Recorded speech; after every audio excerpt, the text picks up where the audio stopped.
The story behind my Skiddy Row painting is kind of an interesting one. I'm going to go kind of a little farther back. My family my brother in particular, had a ranch in the Flint Hills. And I was out visiting, it was probably the early 70s, and he said, I want to take you over to another ranch and introduce you to a friend of mine. So we drove to the other ranch and he introduced me to Dusty Anderson. And Dusty was quite a character. He was a cowboy's cowboy.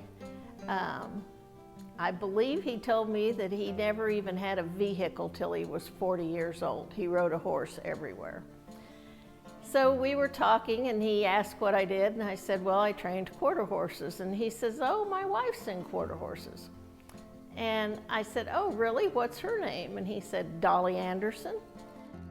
Well, I had known Dolly for years prior to this, so it was really kind of interesting that here I knew his wife before I knew him.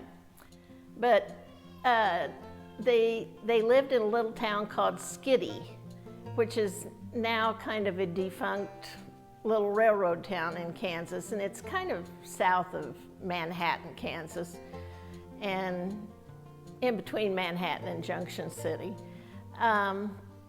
So Dolly and I have been friends for years, and she posted a picture of her herd of horses on Facebook.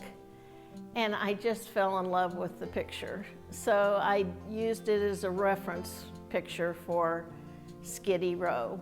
And I had the name of the painting before I ever painted the painting.